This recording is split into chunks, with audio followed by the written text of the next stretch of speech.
Okay. All right, so welcome everyone.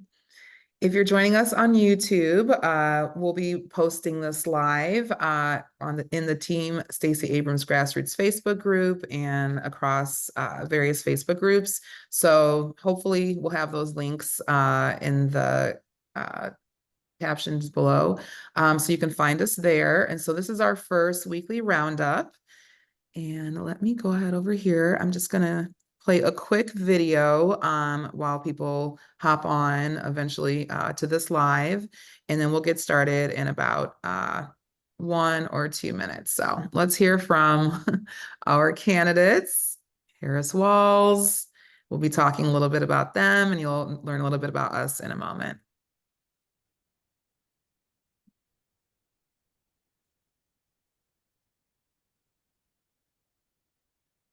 I'm looking at Coach Walls right now. I'm looking at Coach Walls. I have white guy tacos and What is like that? black, Like mayonnaise and tuna? What are you pretty doing? much ground beef and cheese. That's and, okay. Do you yeah. put any flavor in it? No. Oh. Here's the deal. No, they said to be careful and let her know this, that black pepper is the top of the spice level in Minnesota, you know? I'm the first vice president, I believe, who has ever grown chili peppers. I'm You trying know, to expand we'll my figure that- my food knowledge. You know, we've got some cantaloupes. You'll be fine. Yeah, So I I was called you, hoping maybe Tim. we wouldn't have I to. called you, Tim. Yes, You didn't answer, Tim. I know. And The most important call of my life, it popped up and we didn't recognize the caller ID and it went to voicemail. I'm not able to answer. There you go. Thank you. Hey, Tim, it's Kamala. I really want to talk to you. It is an amazing privilege for me. Also, I'm excited. I just want to be part of the excitement that you're generating. Well, we're doing it together, buddy. It's fun. We're doing it together. How have these last couple of days been for you? I can see where the energy comes. America is a hopeful country. Indeed. People are excited. In every one of those groups of thousands, sometimes over 10,000 people, you've seen exactly who we are as America.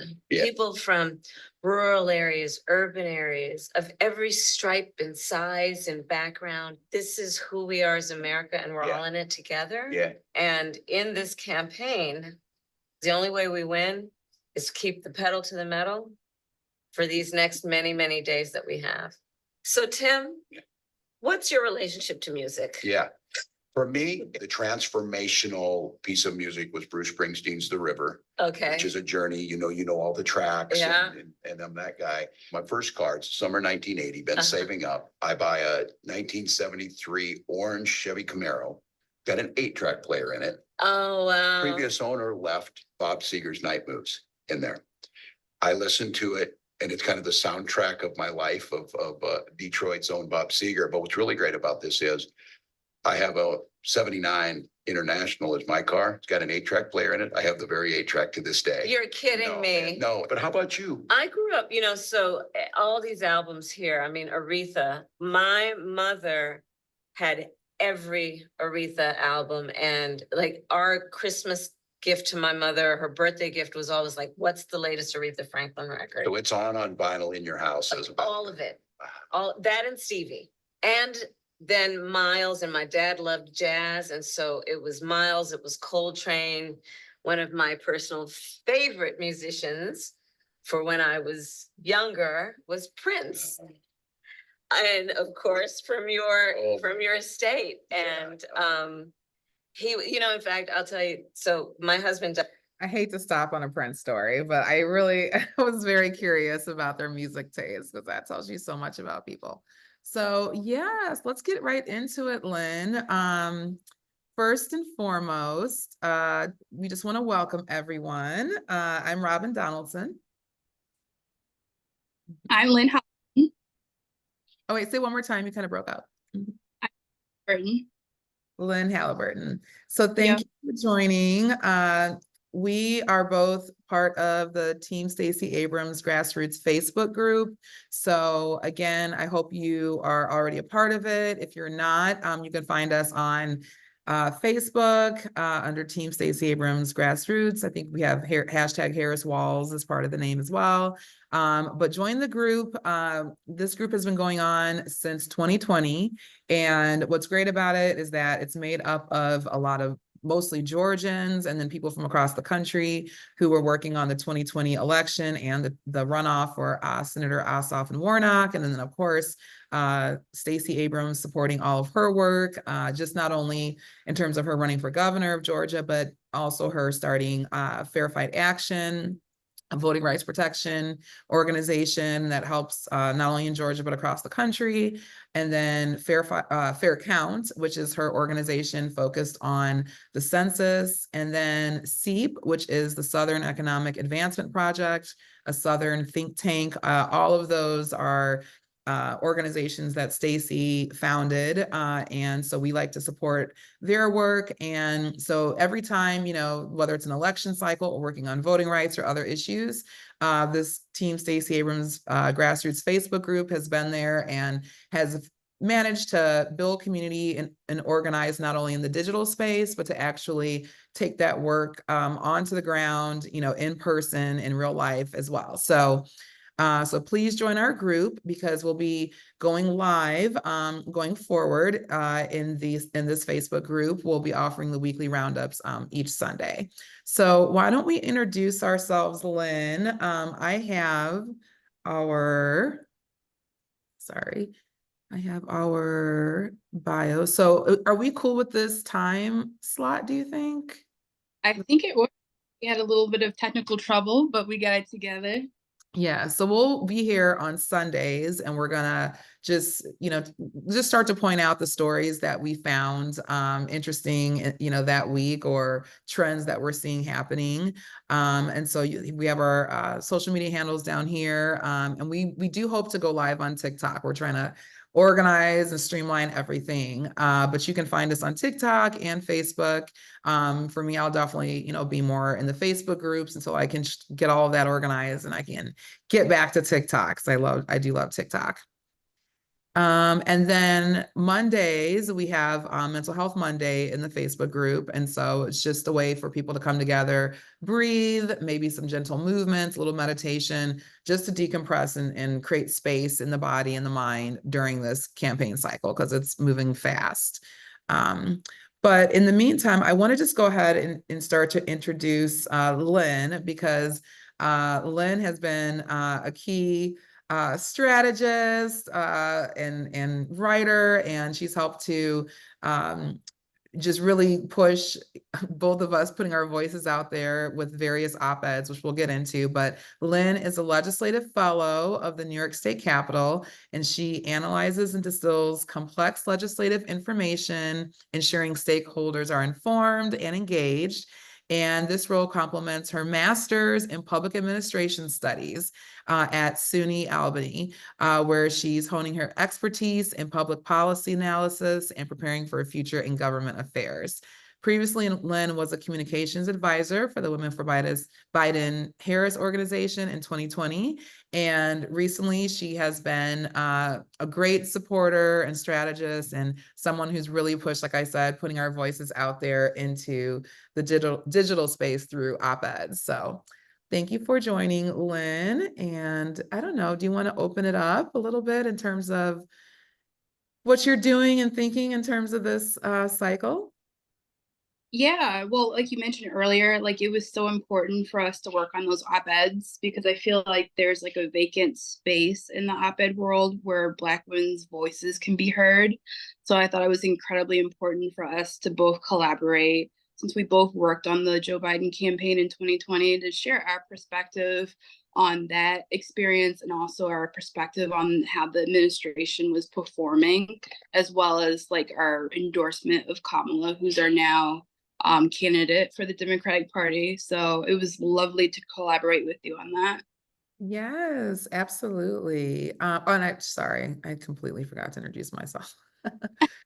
So I'm Robyn Donaldson, and I am very active in the political space in Georgia, as well as different parts of the country. I've worked on Obama '08, and then continued on for the next year and a half with Organizing for America. We continued the Obama work on the ground in Florida, and then we ended up bringing that into the healthcare space.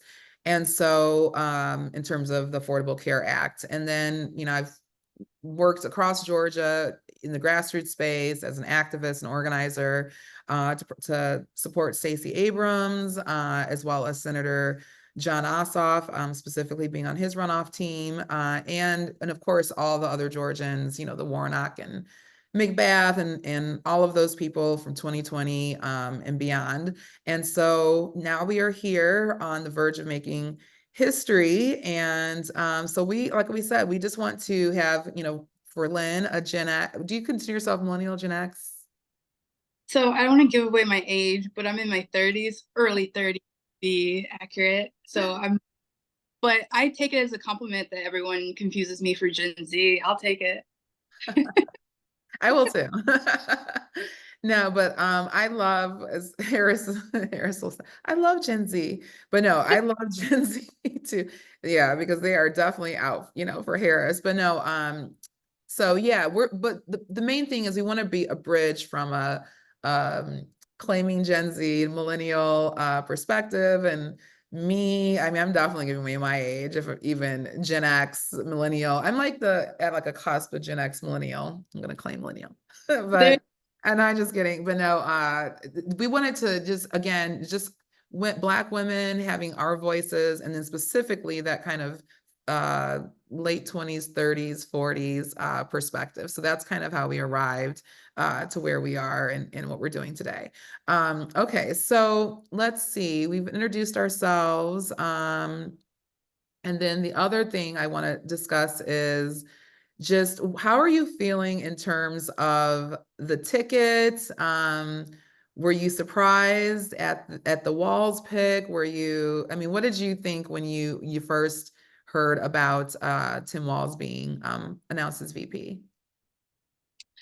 I did not know who that man was. And I'm almost ashamed to say that just because I'm so into politics and I work in politics. But on reflection, I think that's actually a good thing that we don't know a lot about Walz, because he's sort of like a clean slate. He doesn't have a lot of baggage, and he can kind of come into this race and kind of build his own brand and also work with Harris on that. So I think that's a good thing that we don't know too much about him. Yes, I was the same way. I the last 11 years I've been in Georgia, but I've had contacts with people in the Midwest, particularly in Minnesota, and they had never mentioned Tim Walz. And it could just be, sometimes in some blue states, they have their governor and they got all this great legislation passing, and they're just kind of used to it, and, and stuff like that. And they're not, always sharing everything, to other Dems about what's happening in their state in the same way. So it could just be that. I mean, just like, in Illinois with Pritzker, that's not somebody I'm going around talking a whole lot about, but I mean, he's doing a lot of great things in Illinois and he's a great governor. So I really didn't know, too much and hadn't heard too much about him. But, if it's a Midwest race, I guess it kind of makes more sense to me, maybe why she went with that pick. And it definitely seems like she has a good rapport with him, and she's, just more lights and laughing, and you do want to have a joyful warrior in these type of situations. Some people, and again, I didn't really know that much about Governor Shapiro or even Governor Beshear, who I've been a huge champion of as of late, but I really didn't know a whole lot about them. But some people did say like maybe Shapiro was a little bit more, not that this is why he wasn't or what wasn't picked or whatever, but maybe more serious. And they said like, Walz, he has a little bit more, jovial personality, and maybe that's something that Harris needs as a balance, because this is such a serious, battle that we're going through and really getting ready to go through after the convention. Right. I definitely think Tim Walz was the quote unquote DEI hire. I believe they needed a white man on this ticket just to balance it with Kamala, as well as someone moderate. Additionally, I think Waltz, with his media coverage before he was picked, he went after Trump, he went after JD Vance. And I think you need someone who's going to be aggressive against Trump, because this um, strategy to like not, go into the mud, or what was it, when they go low, we go high. That's not going to win the election. So I like the chemistry that I see with Kamala and Tim. I think they have like a brother sister kind of rapport. And I think that's what we're going to need going into this campaign, because it's going to be a dark election season. For sure. Telling people, I'm like, enjoy the Olympics and the patriotism, because it's getting ready to get nasty. Especially before or after the convention, when the attacks go up, especially in September. So speaking of attacks, Tim Walz was on the ropes a little bit regarding his military record. So because I know that was a story we were kind of discussing. So do you want to kick that one off? And yeah, there was a lot of things. Trump's VP pick, JD Vance, had pointed out that in previous comments when Tim Walz originally ran for governor, something where Tim Walz had claimed, or maybe by omission claimed, that he had served in Afghanistan when he really served somewhere in Europe. And then there was like a back and forth kind of argument about, did he retire at this time, or he was eligible to retire, to my knowledge. Like, I get it, it's important for a candidate's bio to be accurate, but given so many lies that are on Trump's side, like every day, including JD Vance now, I didn't think it was something that was going to hurt the Harris campaign, not to the extent that JD Vance and Trump are claiming. Yeah, I just feel like anytime when Republicans start trying to attack people's military record and stuff like that, it just takes me back to John Kerry and the whole Swift boat. John Kerry ran for president on the Democratic side in 2004, and it was one of those things where I think Bush, George W. did not serve, and please, I don't know all the technical terms, but John Kerry did, and somehow the Bush and the Republicans were able to flip it around and pretty much try to disgrace, John Kerry's military background. And so what I see this time, maybe because of social media and just things moving so quick, a lot of people aren't really falling for those, kind of attacks in the same way. I mean, not to say that, people who aren't paying attention or who only watch, certain news channels, maybe those attacks on some level will stick, but it didn't seem like it. And I do agree, like, you do want to have an accurate bio, especially, running at this level. But I think one thing that stood out to me was that he maybe had finished his service or serving, and then he enrolled back, at some point. So I'm like, he doesn't give me, the impression of somebody who's, taking his military service lightly. Absolutely. And I give it up to anyone who dedicates their life to the public service, especially the military. Like, that's an accomplishment itself. So I thought JD Vance's and Trump's attacks were baseless, and I don't feel like it moved the needle with their polling, if that was their intention or goal. Exactly. Interesting. I mean, it's just that season, so whatever attacks are going to be, just something that'll be tossed out. And if it sticks, then they'll keep going with it. Interesting. Let's keep going with this JD Vance. This man right here. So I'm trying to keep it, I'm trying to stay high, until it's time to go low. But we might be here already. Okay, so let's see. I don't even know where to begin with this. All I know is this definitely got Jennifer Aniston mad, and she was like one of the first celebrities or people out here clapping back, you know, at JD Vance. That's actually kind of how I even like really started seriously paying attention to this, because when he said it, I'm like, this guy is nuts. And I don't want to have to just think that these people are crazy, but when they're saying these things and then their logic in terms of policy and these ideas, it's one thing if this man just had this opinion and he wasn't running for president, you know what I mean? Or vice president, then, and he could be president one day, you know? Right. But it's one thing if someone is just saying something like this and they don't have power and they're, you know, whatever, that's his opinion, he can think whatever. But the fact that this is somebody running on a ticket with already a madman, to run then for president or vice president, and then he's saying these things and he's a senator and deciding laws and policy, that's what gets me. So where were you when you heard that childless cat ladies are anti-family and whatever the heck else this man is saying? I was probably at school getting my master's degree because I'm overeducated and a cat lady with no children. No, I saw that and I couldn't believe that a candidate on a major ticket for president is out here saying that. Like, that is ridiculous. And it's hilarious because he tried to like dial it back and say, no, if you're trying for children, I didn't mean to include you. So I'm like, okay, so you meant the people who choose not to have children you have an issue with? I thought that was incredibly sexist, incredibly misogynistic, and that's not what we need on a major candidate ticket. And then I'm wondering if he has these ideas, how is that impacting reproductive health issues, his view on economic policy, you know, et cetera, et cetera. Yeah, it makes you wonder because abortion is going to be a major issue this election season.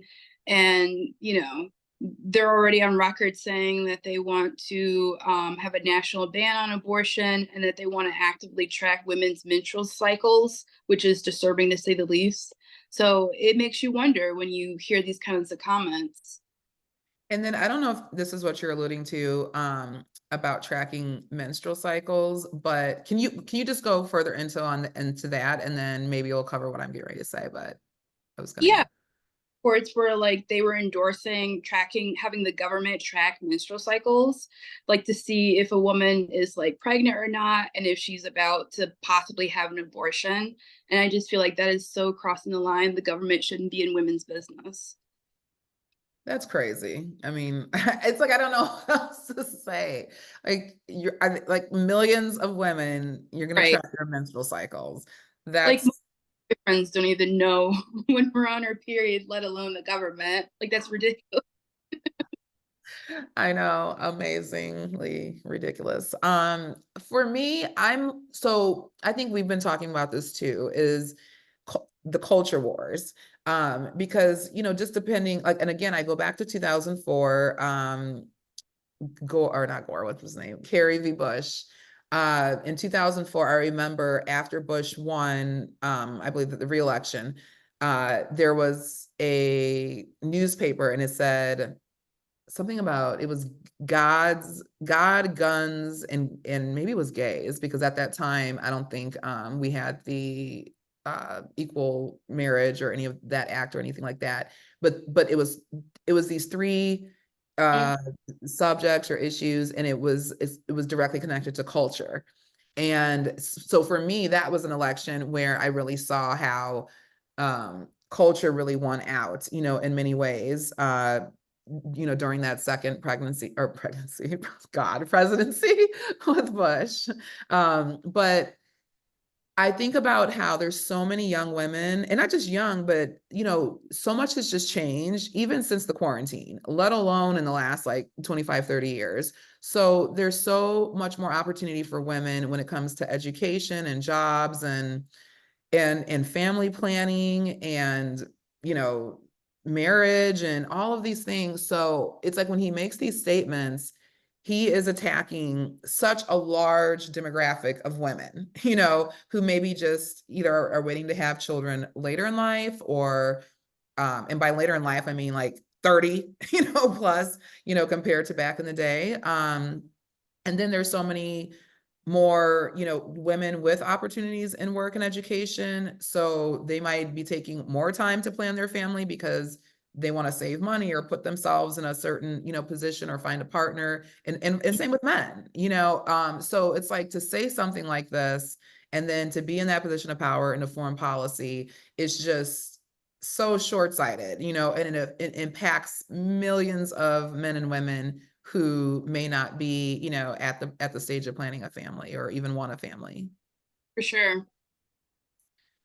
We'll keep an eye on this guy. Also, something about him that I don't think is getting enough. I mean, they touched on it in terms of it being a stunt, but there was a time where his plane was on the same tarmac as Vice President Harris's plane, and he tried to approach her plane and approach her on the tarmac. And that's something that is so unnecessary. And then he was doing it aggressively and, saying like, this is gonna be my plane one day. I want to see what it looks like. And she hasn't talked to the press and all this other nonsense. But something about that just totally rubbed me the wrong way. It just seemed really aggressive and we're already coming off this strange, streak of violence of this assassination attempt against Trump. And again, we're not condoning any kind of political violence. I mean, it doesn't matter the party or the candidate. We don't want that, in this country,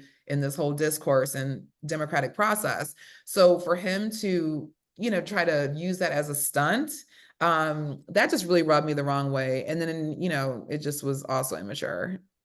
Same. I was like, where's Secret Service at? And had that have been a Black man or perhaps Obama who did that, it'd be a different conversation. It reminds me of the images of when Hillary was running in 2016 during, I believe it was their second debate, when they had to like stand in front of the town hall audience and Trump was like hovering over her as she spoke. It's a form of intimidation, it's a form of abuse.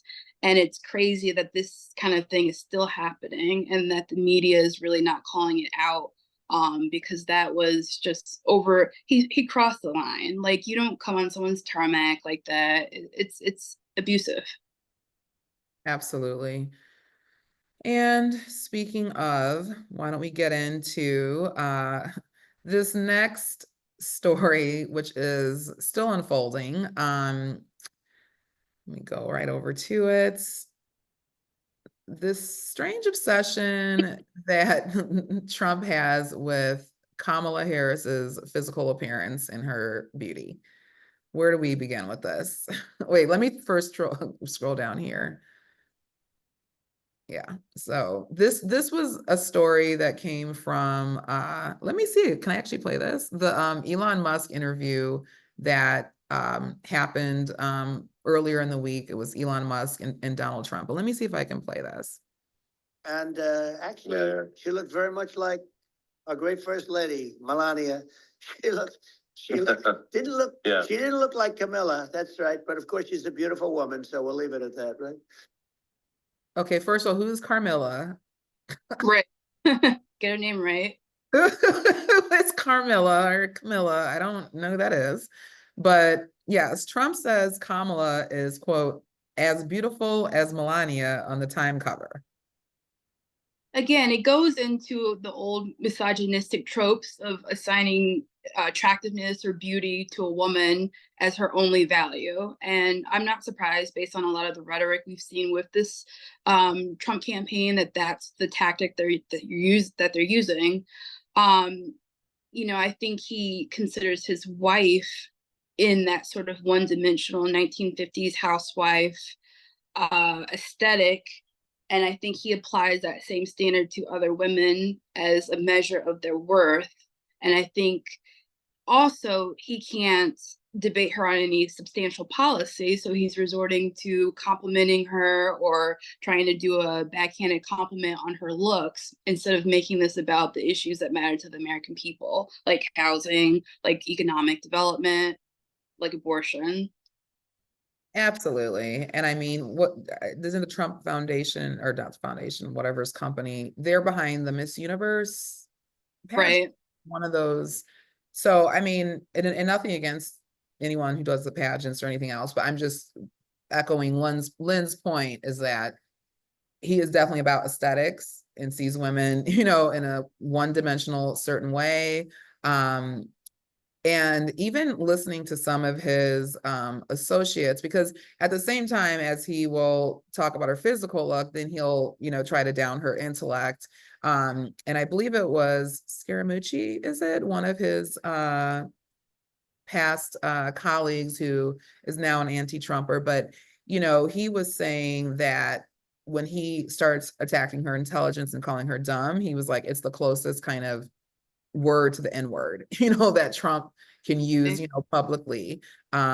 So yeah, not shocked that he can't get past Harris's beauty, and maybe that's all he sees as anything, an attribute that's a plus with her. But it's tired, you know what I mean? Like it's just so old, and just played out all of his sexism. But that's really kind of all he has, is this racism and sexism. And again, that's not even only coming from me. That is Republican strategists talking about how he's getting ready to ramp up some of his attacks. And that kind of goes right into your op-ed. And if you want to just take us through this a little bit, about some of the racist attacks the far right have been attempting and why Republicans are scrambling. Yeah, so I wrote that op-ed literally like a day or two after Harris was announced as the potential candidate, because Joe Biden endorsed her and she still had to sort of secure enough to be considered as a candidate. And already the racist attacks were starting. You had Kellyanne Conway on Fox News hinting that she's not articulate. You had various Republican pundits, Megyn Kelly, who brought up her prior relationship with former San Francisco Mayor Willie Brown. Just everything they were doing, it just, to me, it reeked of an insecurity.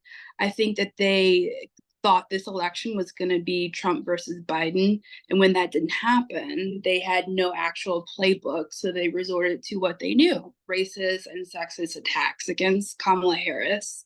And how I thought Kamala should handle it, because I think the first reaction you would have when you're attacked is you want these people to stop. But I think she should take the opposite approach. She needs to lean into these attacks and just endure them, because the more the GOP attacks her on her race, on her looks, the more they don't have a strategy, and the more that that's evident to non-decided voters in this election. Absolutely. I think we were talking and I was, just saying that it's just the short-sightedness. I mean, I'm just being honest, for both Trump and Biden is just astonishing in both parties. I mean, I'm not saying, I know it's not everybody in the party, because there are definitely people who didn't want Trump to be the candidate or the nominee or candidate, or their main candidate. And there's people who didn't want Biden to run again. But just the way everything, the chips have fallen, to see there be such a scramble with, the Biden camp, and I'm not even just like putting it on the Biden campaign, but I mean the Biden camp, like President Biden and First Lady Jill and their family and close associates, and then the Democratic Party, to be scrambling like this. And, President Biden is in his 80s, and again, it's just, what I mean is, even if it was just to have a backup plan, fine, okay, maybe he shouldn't have run again a second term. Maybe he thought he should, and because things, he has done a lot, and there's things he has not done. But, I get it. You're already president. People are just used to running 2 terms and asking questions later. And maybe that made sense to him and the Democrats and stuff like that. But I still thought they'd have a little bit more of a backup plan, where maybe a turnover or whatever, it would just take a shorter amount of time. But that's what it is. We're here looking forward. But then when I look at Trump, same thing. What if, something had happened to Biden, or he decided not to run, and then you had Harris there as the vice president, and it was always kind of like this idea of, because President Biden said he wanted to be a bridge from one generation into the next when he was primary. So to me, you would think that Trump and his team, the Republicans, would have already, again, had a plan B in case the candidate was Harris. But the way both men and both parties have responded, I'm just so shocked that it wasn't such a clear, a clear pivot, to plan B as, you would think with two senior I men. think they were just shocked, as was I, to be quite honest. I was shocked. I knew Biden would eventually get out of the race. I was always clear about that. I didn't see it was a sustainable thing to have him stay in the race when the fundraising money was dropping out. And you had people from the party, the Democratic Party, calling for him to come out of the race. But I figured that it would probably pivot to Harris. I was unsure, A, if she would actually take that opportunity to be the candidate, or B, if they were going to try to steamroll her and get someone else like from Michigan, Gretchen Whitmer or Josh Shapiro, to be the candidate in its place. And I also was very shocked to see how quickly the Democrats coalesced around her and rallied around her, because I actually thought that that was the point, that things were going to break down with her momentum. And to see like everyone, even the New York governor, who was a little bit hesitant about Biden dropping out of the race, even seeing her support Kamala, I was like, wow, this is pretty. And it happened within like a day or two. And to see the momentum with the money she's fundraised in the past 4 weeks since Biden left the race, it's just been astonishing. She looks different. She looks more self-assured. She looks more confident. And it's like she looks completely different from how she presented herself as VP. So I think that's also going to her benefit. Absolutely. I was critical of Kamala at one point, not her like entire career, but I lived in California when she was AG, and just saw, nothing I would say like that's going to disqualify her from being president or vice president or anything like that. Just, standard critiques that you'd have of any attorney general and just the climate of what was going on at that time. But I will say, to me, when she became the vice presidential candidate and seeing how she was on the campaign trail in 2020 and, definitely helped pull Biden over the edge, to win. I absolutely believe that, just to base the outreach she did in places like Georgia, and then with the HBCUs and the Divine Nine, and she just did a lot of great work to support Joe Biden. So I felt, I started to feel different. Then I know there was a time where we weren't really seeing her as vice president that much. And, so a lot of people, will say, oh, oh, where's Harris? And she's not doing this and that. But then it's like, you got to consider too that she is serving at the pleasure of the president in terms of being his vice president. And so it's really President Biden or whoever's president in their administration really setting the tone on what the vice president can and cannot do, or, what they want her working on and stuff like that. So, once I kind of learned that more and understood that, then that to me, it was a little bit more reflective of how the Biden administration was using her as a vice president out there. But then I want to say maybe in the last 2 years, I've been seeing, when I would come and visit my mom in Illinois, and it's a different media market. It's next to battleground states, more than one battleground state. So, and they share some media markets. And so I started to see Harris visiting more and more Illinois, and then she'd be visiting Michigan and Wisconsin and Minnesota even. And so I started to watch her then, and this was before she was like officially on the campaign trail for the reelection for Biden at the time. But I agree, like she was stronger, more confident, and she was hitting her stride more. She was talking a lot about various issues, reproductive health, especially. She was going over to Munich, Germany for their security conference and doing some things internationally. And so then that's when I thought, oh, well, maybe Biden is not going to run a second term, and they're getting ready to, Biden and Harris, they're going to, have Harris run for president. And so when Biden was running, and then, like you said, I just didn't think it's more about the sustainability to be able to last through an election, you have the governing that's taking place, but then there's the campaign cycle and the election. And that did not seem sustainable, especially after the debate. Yeah. The debate heard around the world. But that, and again, people can have bad debates and everything else, take our opinions out of it. But the point was 70% of Americans were not feeling confident about him, and could he handle the campaign? And so how do you overcome that? And then in such a short amount of time, and then his polling was already, not so great for the last couple of years. So, I didn't know what was getting ready to happen, because, there's so many times now. I wonder, with past elections now, I'm like, how many times did Democrats know maybe they were gonna, lose, and then they just kept marching, towards the cliff? I think it's happened more than you would think. And I was pleasantly surprised. I felt the momentum shift when George Clooney wrote his op-ed, and I was very shocked when he did that. He doesn't strike me as someone that likes to ruffle feathers, and to really come out in a crucial moment in a political election was something that surprised me. But I'm glad he did, because I felt it made it more comfortable for other people, more prominent politicians and Democrats, to come out and say we want a new candidate. And I respect Nancy Pelosi for putting aside her friendship with Biden and looking at the situation objectively and seeing what needed to be done. Because I believe if we had Joe Biden on the ticket, it would be a Trump win for sure.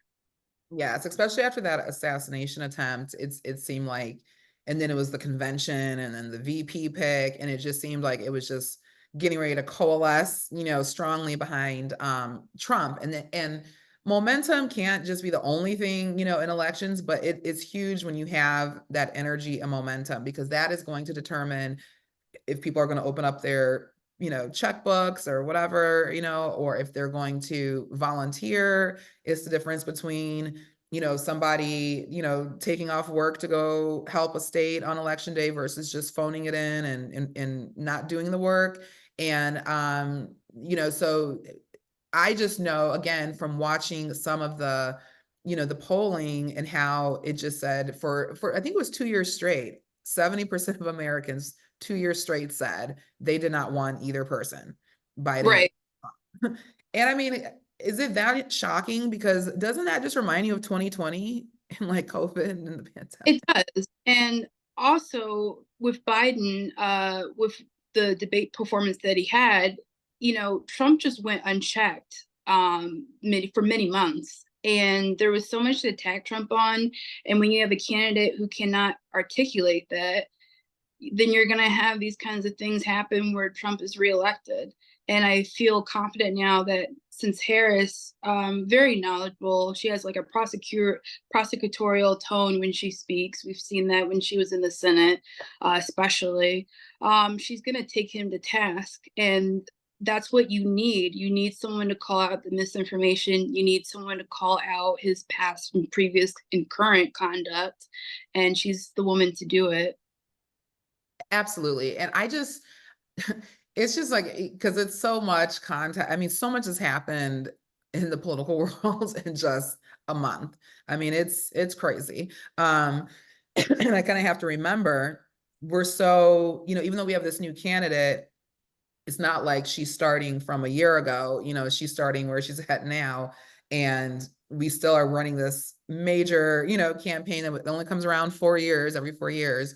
And we're still on that time clock. But so we're just, it's like, I don't want to go like, oh, we got to look forward. Yes. But we're also kind of processing what just happened, and I just know for me, once that assassination attempt happened, and then Biden had that, before that, he had the debate performance, and then here comes Trump surviving this assassination attempt. I just know that day, when she released her statement after Biden's, I remember it was very strong, and it was very, it wasn't even about it being bipartisan per se, even though it was, but it was just, she was just addressing all Americans. And I like that she did acknowledge Donald Trump and Melania and their family, you know, because that was something scary Right. that happened. And some didn't, like on both sides, some didn't, or, you know, they didn't really acknowledge, like they were, you know, just trying to use that as a political moment. And I'm not saying Harris wasn't, you know, they're in a campaign and election season, but I do feel like it was like something about her statement. I just remember it was very strong for the United States and having, you know, feeling protected and safe and leadership. And then I remember it was strong in terms of just the humanity of it and acknowledging that wasn't, you know, okay. And that they were, you know, either, I forgot how exactly the language, but she and Doug did acknowledge Donald Trump and Melania. And I thought it was really good. So I feel like that night, if no offense, but I didn't feel as like confident in Biden, you know, and I didn't feel confident in Trump. And I actually did feel so much better that she was in that position of vice president, because we really do need solid leadership right now. And I think that she has earned it and her place, and she's continuing to earn people's votes. But I just mean in terms of being, she's earned it in terms of her professional career and the work that she's done, not just, you know, because of a title or this, but she has done the work as, you know, an attorney and a public servant and being a state's attorney and then an attorney general and a senator and now vice president. And she's very competent, very solid, and very smart. I mean, I trust that she can do the job. Absolutely. And that's what we want in a leader. We want someone who's going to be a president for all Americans. I think the country is sick of all the division. And that's what you have with candidate Trump and JD Vance. They're divide and conquer. And especially after we're recovering after a pandemic economically, that kind of division is just, it's tearing the country apart. Absolutely is. And so I'm going to circle back because I think we had mentioned it, but we didn't really go deep into it. But speaking of people and, you know, being tired of the division and and things like that, I wanted to just bring some awareness to our op-eds. So one thing that was nice or exciting for me in terms of this election cycle was learning about, learning more. I had heard of him a little bit, but learning more about Governor Andy Beshear, because he really talks, I don't know why it's showing up like that. Okay. He talks a lot about just the need for how people want less division in this cycle. So let's just go from how we came together with this op-ed and it's kind of, you know, going into how, you know, Biden stepping down and Kamala assuming that role as the presumptive nominee. And then I can go a little bit in about Governor Beshear. Yeah.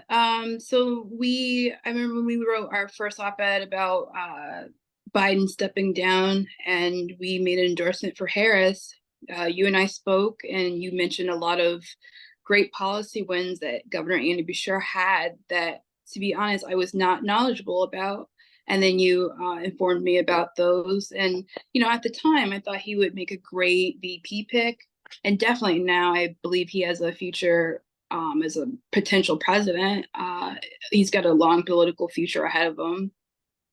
Absolutely. And so, you know, what ended up happening around this, Biden stepping down and then Kamala assuming the role, is that there was so much stuff happening behind the scenes. And so much information was flying around. And so it just was getting to a point where, you know, a lot of people were feeling what we were feeling, but they didn't want to come out and say anything. But there were so many, it's like all the conversations that we were having through this op-ed about Biden and Harris, people were having behind the scenes or in chats and everything else. But, you know, I think when people are, you know, high up in those, you know, whether people work for the party or the DNC, or they're in DC and stuff like that, they're so disconnected from what's happening on the ground, especially if they're not doing a day-to-day where they're on the ground, you know, and they're outside that media bubble, or New York and DC and that whole beltway. But the people on the ground, it was getting really nerve-wracking, because we have to have time to be able to organize ourselves and to get certain resources in place. And we can't really wait for the campaign all the time. So it was just getting like the time was just was clicking by like every week. And I think that's when we finally said, like, okay, let's just add our voice, you know, to all the voices that were out there. And that's when we wrote the op-ed talking about how we did campaign for Joe. And we met way in the beginning of the Biden-Harris campaign in 2020. We met when everyone thought, again, they thought Joe should drop out of that race. And at the time, I believe we took an objective view, and we figured that he would be, of all the candidates that were present at that time, at the unique time during a pandemic, we needed a president who was gonna, you know, lead in an administrative way, who was going to be efficient at handling a national pandemic or a global pandemic. You know, that was really why we campaigned so hard for him. And we knew at the time he was going to be a transitional president. I don't think anyone thought that he was going to go 2 terms. But at the time, again, context is key. We were in a pandemic.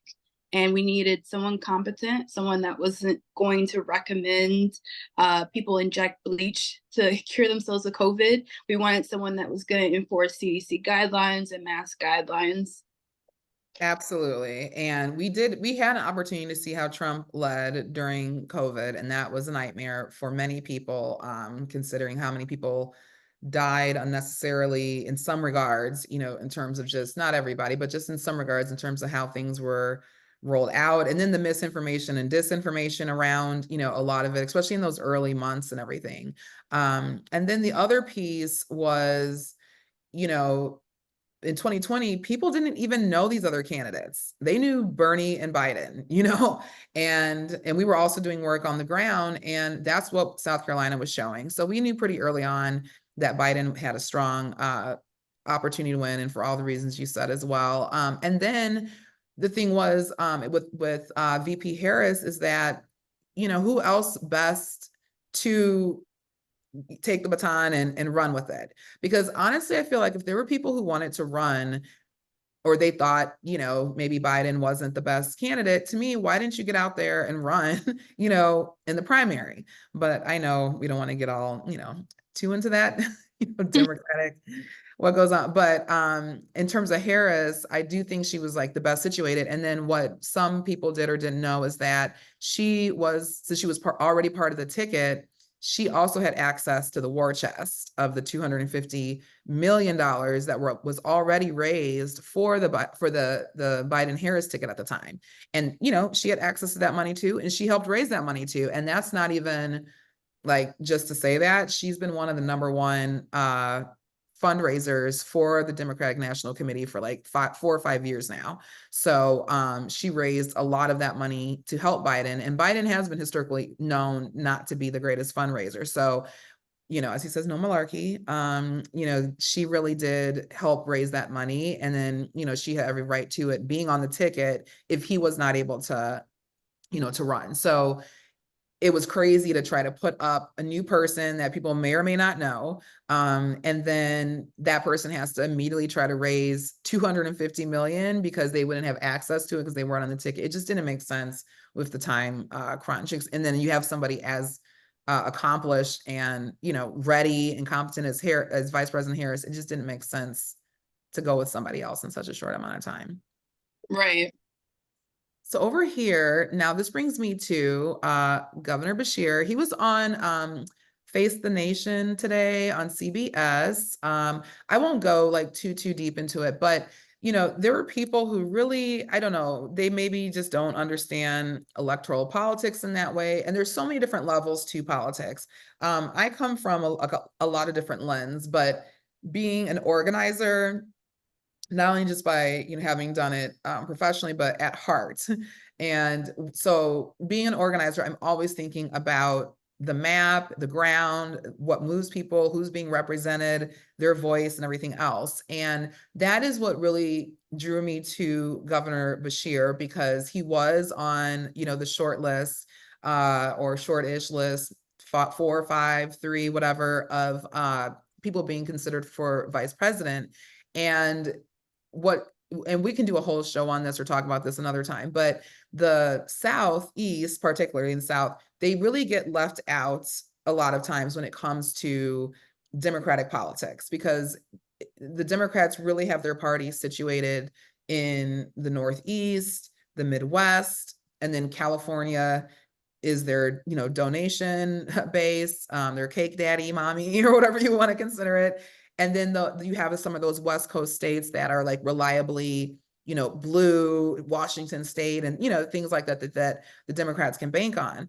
But when it comes to the South and Southeast, they don't always, as a party nationally, invest in it and take it seriously. And I know some might be saying, well, Georgia flipped, and what about this in Georgia? That was largely Georgians, their grassroots and organizations and the people and everything else that helped flip, or really that flipped Georgia blue. It wasn't, the Biden campaign coming in and working their magic. And, even though, not to diss them, but I mean, this is something someone high up in the Biden campaign texts me, in Georgia a day or two after Georgia flipped. So for me, and we'll post the op-eds, the links in the comments, and then it's also on the Team Stacey Abrams Facebook group.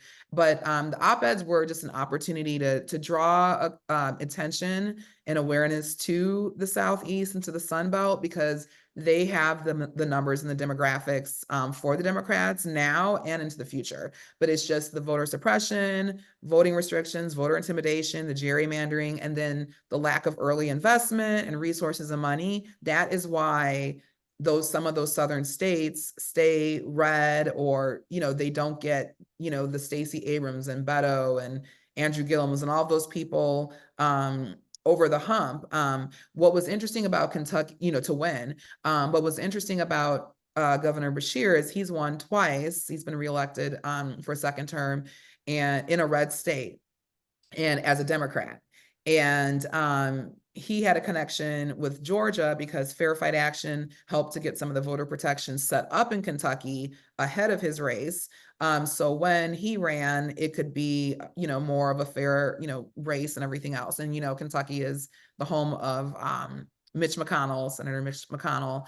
And in the second round, Governor Beshear ran against Mitch McConnell's son-in-law or son-in-law, I believe, or nephew-in-law or something, Daniel Cameron, who was the attorney general who botched the Breonna Taylor case in order to protect the police and everything else. But so that was kind of like a lot. I mean, besides, the policy wins Governor Beshear's had in Kentucky around affordable housing and increasing, minimum wage and so many different things.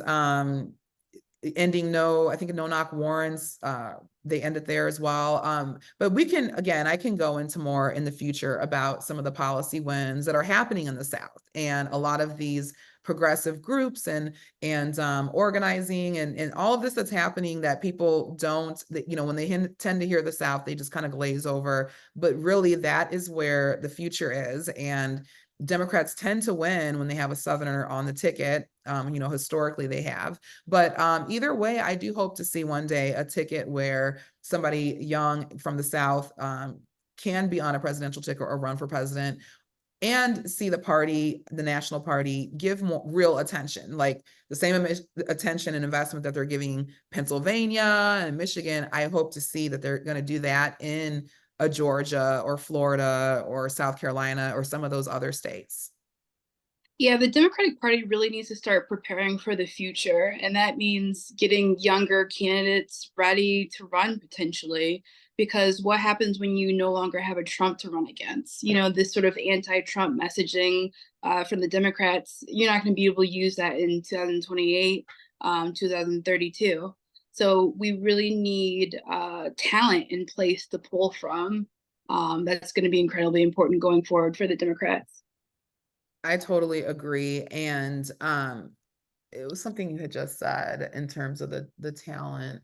Speaking of, okay, so this kind of brings us around as we begin to wrap up about the Democratic convention coming up. So it'll be in Chicago, and that's my hometown. That's where I was born, and I grew up in the south suburbs in Chicago and went to law school in Chicago, and family there and everything else. And it's a great city. They're really trying to get the tourism back going since the quarantine. So they're really even preparing for this, and they know how to give a great show. So I know all the delegates will have a great time, and President Obama, Michelle Obama are here, and they have the presidential library opening and the Obama Foundation. And so I know Chicago is going to put on a real show, much better than 1968. That was a show too, but this one's going to be a show, a very positive, uplifting, joyous convention, I hope.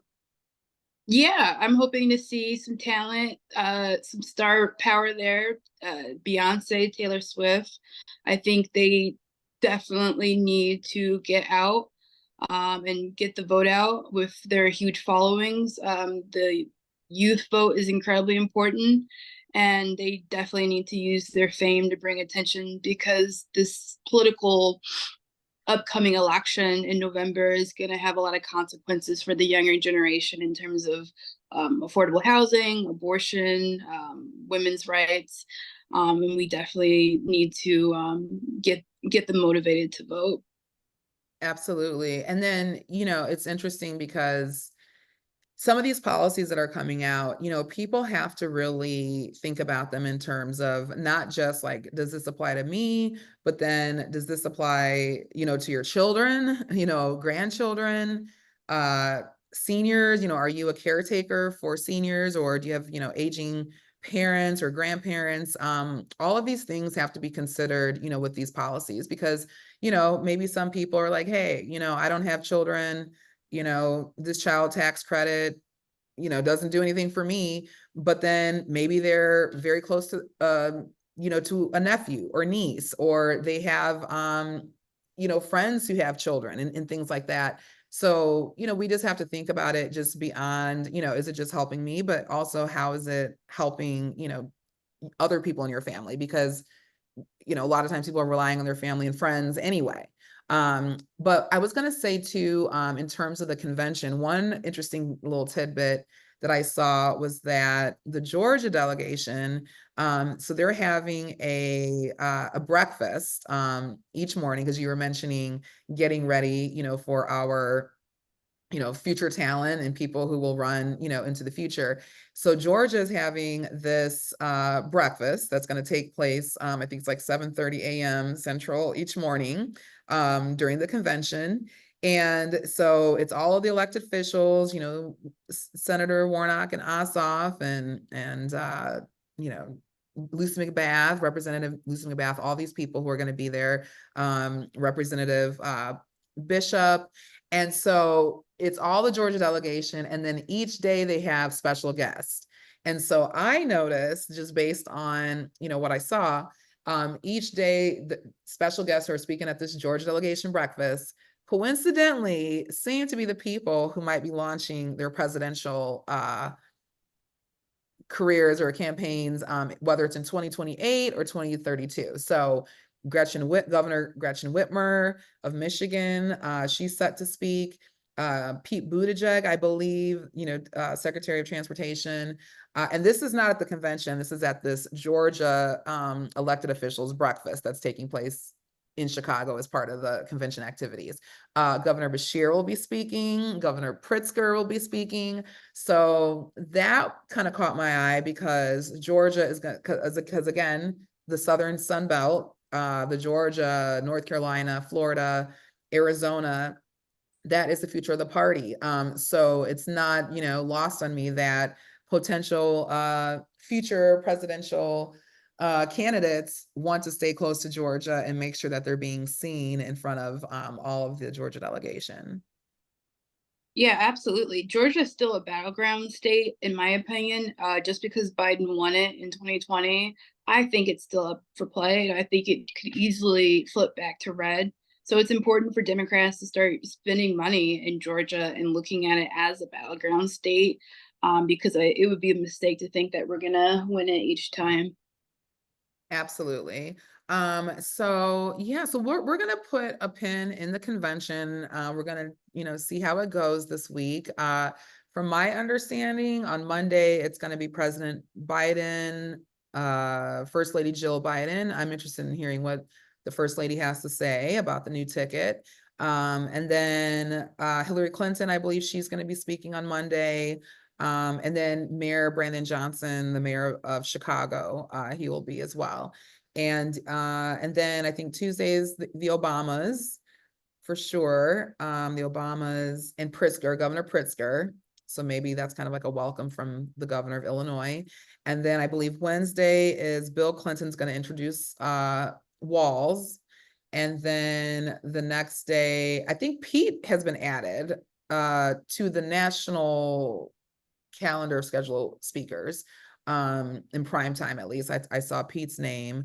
And then Thursday, the presumptive nominee who will become the nominee, I was gonna say Vice President Harris. So there'll be more speakers, they'll be slotting in because they are on such a time crunch and so in this whole switch. So we're gonna come back again to the convention next week and see how we feel about everything. Any predictions that you want to throw out there? I think it's going to be incredibly powerful that day one they're starting with Joe Biden and Dr. Jill Biden speaking. Even though I have my differences with some of the policies of the Biden administration, I think it's I respect him so much for coming out strong for Harris and making the transition to pass the baton to her so seamless. And I believe he deserves a hero's welcome. So I think you're going to hear him recount his past wins in his administration. He'll talk about what him and Harris worked on, and then he's really going to look towards the future and to the kind of future that Harris can bring the country. So I think it's going to be classic Joe Biden. It's going to be storytelling. It's going to be emotional imagery to get people feeling, and it's going to be a call for unity. Absolutely. And again, President Biden always had this idea in the back of his mind that he was a bridge candidate in terms of Barack Obama, being on the ticket with the first Black president and Black man, president ever. And then the fact that he also then chose Vice President Harris, who was definitely qualified and ready, for that position. The fact that he chose her, and again, he's like a bridge to the next generation. So I'm glad he has embraced that. However, he got there. And my understanding too was that he did not have all the correct information in terms of a lot of things, which kind of led to why it was important for the switch to happen. But the fact that he has turned around and endorsed Harris and accepted her and is in, like he says, he has an incredible partner and they've made a lot of progress. I sincerely believe that he will get strongly behind her. So I'm looking to see that Monday, and I think it will be like an emotional kind of coming home of sorts and passing of that baton. And I think it'll be a really good gesture, because I think they said they might even have her come on stage maybe on that Monday to be with, she and Biden to kind of tout their accomplishments. And then I guess, that's kind of a passing of a baton to her in terms of running, for office, and, he'll finish out his term. So I think it'll be more emotional than people are thinking. Definitely. Yes. And what else? I'm just in terms of predictions, I'm excited to see, I keep saying this, who is going to speak and who will be given, prime real estate in terms of prime time media, because I think we'll see some people who are launching some sort of future, in politics next level, like Pete. I'm wondering, and I mean, don't get me wrong, Pete is a great communicator and he is from the Midwest. Indiana's right over the border of Illinois. But we all know Pete has aspirations. So, and he is do not get me wrong, like he has been out there hard for the Democrats and, for some time. So I'm not totally shocked that he has a slot to speak. But usually, like when you think back to when Barack Obama spoke at, I think it was the 2004 convention, that really launched his career and his image and brand and who he was and his voice to the rest of the country who didn't really know him. I don't know, were you familiar with Barack Obama before that, or did that convention speech do anything for you? I actually was, because I lived in Illinois when he was running for Senate, and I remember I believe I was like in middle school, and I remember being his campaign as Senate, and I was just astonished, like everyone is now, and to see that progression so quickly from him being a senator to running for president. I got to witness that in real time in Illinois. So yeah, I do. Yes. And being from Illinois, I was familiar with him. But then I definitely got phone calls from people who were not, political and people who did not believe in the system of politics. And I remember a guy, he sent me a message via email and he said, do you think he can be president, or do you think he'll run? And so, there was already that sentiment about him with some people. But, again, you don't know, like, is the rest of the country going to feel like, or the rest of, they're going to feel like this, or is this just, me or, our community or something? But he really launched, and he wasn't even supposed to speak at Right. that convention. And for those of you who don't know, he couldn't even get a rent a car. I think his credit card had maxed out, and he was trying to get a rent a car, to get to the convention and all this. And somebody else was set to speak, and for whatever reason they canceled, and then they put Barack Obama in that slot, and he killed it. And he just did amazing. And he still has the whole quote about "we're not a red America or blue America, we're the United States of America," and that still rings out. And he catapulted, from that one convention speech, for the, to the country, catapulted himself, over the next 4 years, and, to then run for president. So who is speaking will be interesting, and then who is not speaking, because just like, some of us noticed, Barack Obama, and people noticed Harris, and, in their careers and identified them, and heck, even Pete, you know what I mean? There are other people out there, and the Democrats do have a strong bench and a lot of talent, if they would just, let them get in there sometimes. But, they do have a strong bench and talent, and there's more coming, more and more, people who are joining the party and running for office. So who is not on that stage will be interesting too, because, you gotta make sure you're making strategic decisions, especially if, people are running another cycle. Exactly. Yes. And I'm sure Biden and Harris, both had a hand in who's deciding who's going to speak and everything else.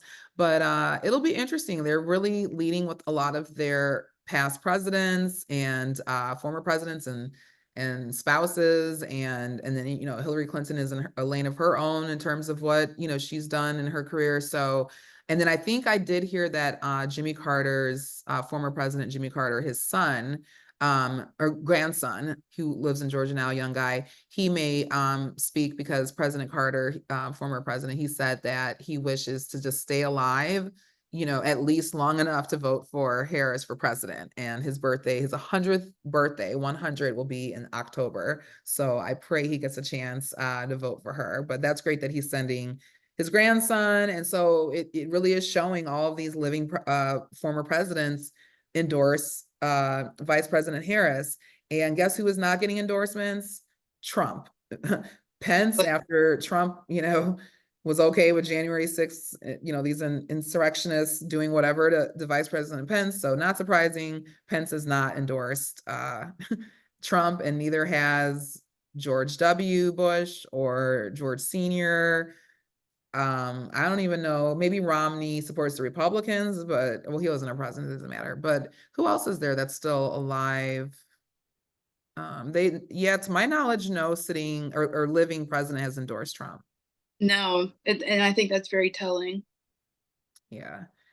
Well, this was wonderful. We're going to figure out all the little technicalities next time because we want to get this out to as many people as possible. But in the meantime, I just got to find my screen here. I just want to encourage everyone to please join the Team Stacy grassroots Facebook group. We definitely organize online, but we also organize in person. And I think, sorry, oh, okay. Well, sorry, stop share. I don't know. I have to get this all together. But if you join Team Stacy, we post all of our events. It's in on the events page. And so I'm trying to do my best to list them there. We are also going to be starting a phone bank. And that phone bank is going to be something that we do every week. We want to do this now through the election, and maybe even after the election, because a lot of times, especially in some of these battleground states, it's going to be close. There might be issues with voter protection and stuff like that. So we might even be phone banking, after the election to help out, with protecting the vote. But so please sign up. We need as many people, as possible who are willing to just give us some time. So join the Team Stacey Abrams Facebook group. And again, if you want to be further involved in the group, please let me know. We'll be here next week. We'll post the information in the Facebook groups and as well as the events. And we'll be talking about our reactions to the convention and whatever other interesting stories pop up, because I know Trump is really trying to grab that media attention away from the Dems. And it's just been so hard because Harris's momentum has been so strong. Yeah, just as recently as today, he's saying that he's more beautiful than Kamala. So you never know what next week's headlines are going to be. And Trump really cares about this stuff. He really looks and things. Monday and every Monday we'll be doing the mental health Mondays, some movement, meditation, and breath work to just create some space in your nervous system and your mind. And so this just definitely works. So, stop by on Monday. I am going to make it, I think, live maybe this Monday. I think I kept it via Zoom last time. So definitely register for that. And I'll drop the link so you can just go to paths with an S, PATHS, peace.com. And then, okay, Wednesday, and I hope you can make it, Lynn. But we are going to have an organizing Zoom for our Team Stacy Facebook group. I just wanted to go ahead and get this going so we can get organized and then hit the ground running once the convention is over with our phone banks and all of our other activities. So if you are someone interested in being an admin or moderator of the Facebook group, we need help with people posting events. We also need help with people posting specific content from certain organizations and stuff like that. So if you're interested in being more involved with the Facebook group, definitely try to make this meeting. Or if you just want to come and meet other people who are in the Facebook group, that's fine too. So we're going to have an organizing meeting on Wednesday. And these might be something that we do ongoing, or maybe they'll be pop-ups, I don't know. But just definitely anyone who's interested, see if you can make it Wednesday. We'll be done before the convention begins. And so that's on Wednesday. And then, and this is again, all in the, all on the events tab. We'll also be having, our Facebook team, phone bank team, and we're gonna help Georgia and Wisconsin and Florida. The reason Florida is in there, it could be a battleground, it could swing, you never know. But either way, Florida definitely needs help with their voter protection. And so, it's just going to be kind of a supplemental thing where just doing things to help them with their voter protection is important now and into the future. And they do have a Senate race going on in Florida with Rick Scott, the Republican, he's running. And so we definitely got to stop this man if you don't know too much about Rick Scott. So we may help Florida a little bit here and there, but our main focus will be Georgia and Wisconsin. And so I am going to have a Wisconsin organizer joining the Facebook group on Friday. His name is Miles, and he will give just an update of what's happening on the ground in Wisconsin. And they have some interesting things happening there. And so we want to definitely, support them while we're also supporting Georgia at the same time. We just have to like walk and chew gum at the same time. So he'll be on just on Friday. We'll be setting that time again. Check the events tab. And then I think that was everything. Then yeah, we'll be back here with our weekly roundup. But I love this quote. This is my absolute favorite quote when it comes to all of us who care about, changing the world and laws and policies and having, great leadership in there that represents the people, is a quote by Margaret Mead, an anthropologist. And she said, "Never doubt that a small group of thoughtful, committed citizens can change the world. Indeed, it's the only thing that ever has." And I just would love to just highlight how she says a small group. You do not always need everybody in on it to make change. It starts with small groups like all of us. And then thoughtful, committed citizens. And again, not everyone is committed and thoughtful, but if you can just get that small group and find some thoughtful, committed individuals, you can truly change the world. And I think that's what, I didn't go into a whole lot now and I won't now, but I think that is what's changing a little bit with some of these campaigns, especially since the quarantine, because when you organize and you're on the ground, you can't always wait for the campaign to start doing something. You got to start doing it. And so now you're starting to see a lot of mini campaigns and people with their own networks and people like us and, doing what we can, and then just kind of funneling all of that into the larger campaign apparatus. Yeah, there's been like a return to like small grassroots type of organizing that used to have a stigma in the past, but I believe strategists are seeing how valuable it can be. A lot of times those efforts are just more authentic. People like you and I can relate to it more, and it's been proven to be really effective. Because you really need both. The campaign it's the way someone has described it, and it's true. They're like startups, billions of dollars, a $3 billion startup that, creates this structure, and then it just keeps, expanding and growing, expanding, and everything. And you need to have that apparatus where they're looking at their polling and testing their message and all that. But then you also need to have what's happening on the ground with the grassroots and, people who are not, beholden to the donors or, have to play a specific game with the media, and all of that. And, people who are talking to regular people every day and seeing, what are the issues on the ground, what's happening and everything, and being able to relay that into action and mobilizing the vote. So, it's just changed too with the digital space. So because of that digital space, people are way more empowered with connecting with people and using their network. So we're going to keep an eye on that. And, thank you so much for joining me, Lynn, and taking our conversations from, group chats and texting and voice memos to actually putting our ideas and intelligence out there into the world in a very demure and cute way. Absolutely. I feel like I call you to rant at like 1 a.m. about some sort of like crazy headline. So this has been cathartic for me to share the platform with you to talk about it. So thank you for having me. Yes, absolutely. And thank you for your help with the op-eds, because that was something that I think it's just so important because, right now everyone is an expert on everything in the social media space. And then people like us who actually work in certain areas and are studying and pursuing our education and, all of that, sometimes our voices are either drowned out or people like us aren't, putting our spin or voice on things out there. And I think it's so important. So thanks for encouraging me as well to be part of that op-ed with you and to just put ourselves out there. Absolutely. Yay. Okay. So what I'm going to do, I'm going to put this on YouTube. So my goal will be to put this on YouTube.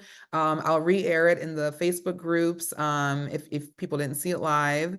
And then from there, we hope to be live next week on Facebook, across the Facebook groups, and on TikTok. So thank you so much. Thank you. Have a wonderful evening. We'll talk to everyone soon.